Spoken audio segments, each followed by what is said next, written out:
अस्सलाम वालेकुम जी, आपका होस्ट सैयद अहमद अली ज़ादा आपकी खिदमत में हाज़िर। हमारा यूट्यूब और फेसबुक चैनल यह है पाकिस्तान देख रहे हैं। लाखों करोड़ों दुरूद हज़रत मोहम्मद मुस्तफ़ा सल्लल्लाहु अलैहि वसल्लम और आल मोहम्मद पर।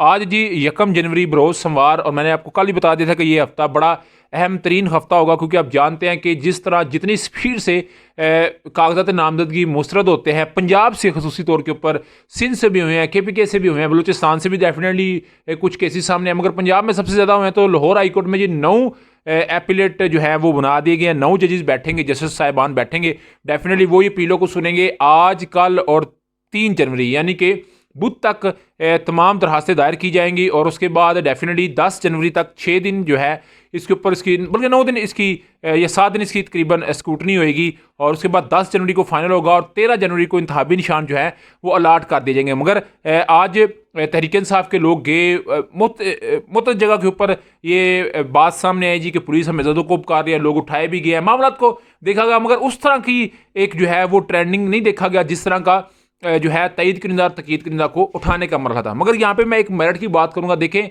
ये बात तहरीक इंसाफ को माननी पड़ेगी कि एक बंदा डेफिनेटली NA 70 का है, उसके कागजात नामजदगी गए हैं, अभी वो NA 72 का तईद कुनिंदा और तकीद कुनिंदा लेता है, तो डेफिनेटली मेरा ख्याल है वहाँ पे उसके कागजात को रिजेक्ट करना बनता है कि तईद कुनिंदा तकीद कुनिंदा तो फिर डेफिनेटली NA 70 से ही होना चाहिए। तो कुछ ऐसे तहरीक इंसाफ के केसेस हैं जो डेफिनेटली मेरिट के ऊपर हैं। तो मगर डेफिनेटली इसके ऊपर तहरीक इंसाफ के जो बैरिस्टर गौर साहब, उन्होंने कहा जी ये कतन सोचिए कि ना कि हम जो है वो कोई बाईकाट करने जा रहे हैं, नहीं, हम मंगल और या बुध को मिलने जा रहे हैं तहरीक इंसाफ के चेयरमैन को, और हम 200 लोगों को फाइनल भी करेंगे और उसके बाद आइंदा का लाहे अमल भी हम देखेंगे। मगर एपीलेट ट्रिब्यूनल में एक बड़ी ज़बरदस्त जो है वो दरख्वास्त दायर हुई नवाज शरीफ के लिए कि नवाज शरीफ साहब तो तायात नाहल है, तो किस तरह उनके कागजात को एक्सेप्ट किया जा सकता है, किस तरह उनको मंजूरी दी जा सकती है। तो हालांकि वो तो तायात नाहल है, तो इसके लिए आप खबर सुनते जाइएगा। सुप्रीम कोर्ट ऑफ पाकिस्तान ने आर्टिकल 62(1)(f) की तशरीह के लिए चीफ जस्टिस काजी फायज ईसा ने अपनी सरबराही में 7 रुकनी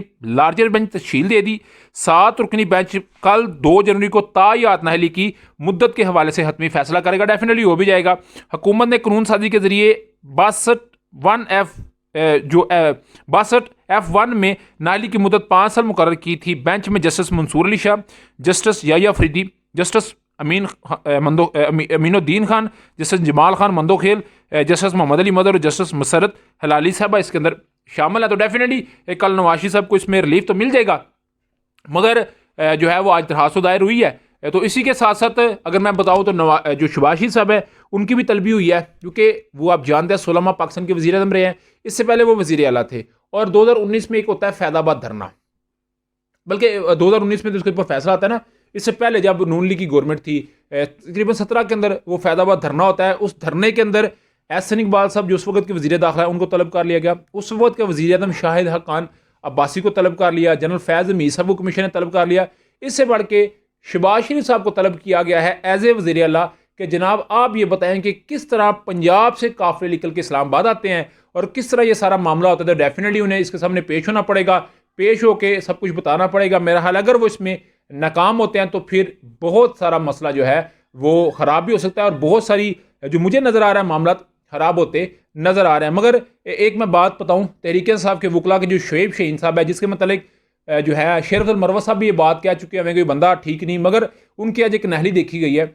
उन्होंने ये बात कही है कि जनाबे वाला हमारे बंदों को सुना जाए, हमें सुना जाए, हमारे साथ नाइंसाफ़ी हो रही है। तो काजी फायज़ साहब ने एक बात कही कि हमें सिर्फ वक्फा दें, वक्फे में बाद हम आके बात करते हैं। तो जैसे ही काजी फायज़ साहब कोर्ट रिपोर्टर कहते हैं, अपने सीट के ऊपर आके बैठते हैं, अपने कोर्ट रूम में आते हैं जो अदालत नंबर 1 है उनकी, तो शुएब शाहीन साहब नहीं होते, वकील नहीं तहरीक इंसाफ का होता, ये बार मीडिया पे बात कर रहे होते हैं। तो इसके ऊपर मेरा हाल है तहरीक इंसाफ की सोशल मीडिया ने थोड़ा रुंगीदा भी, और मैं भी यहाँ पे ये बात कहूँगा कि तहरीक इंसाफ के वकला को थोड़ी होश के नाखून लेने पड़ेंगे अगर तो वो अपनी सियासत को आगे कैरी करना चाहते हैं। तो अभी शुएब शाहीन साहब ने बात किस तरह मोल्ड किया है कि मुझे रजिस्ट्रार ने बात कही है कि 1-2 दिन में आपका केस लगवा देंगे, मगर कोर्ट रिपोर्टर ये कहते हैं कि काजी साहब सुनने के लिए आए थे मगर वकला ने कोई दिलचस्पी शो नहीं की। क्या ये वकला की आपस में कोई चपकलश चल रही है कि कोई इक़्तिदार का मामला है? आपके समझते मुझे लाजमी कमेंट्स में शेयर कीजिएगा। लाइक वीडियो पसंद आए तो चैनल को लाइक सब्सक्राइब अपने दोस्तों शेयर कर लीजिएगा। नेक्स्ट वीडियो के लिए होस्ट को जल्दी अल्लाह ताला आपका हामी नासरो। अस्सलाम वालेकुम।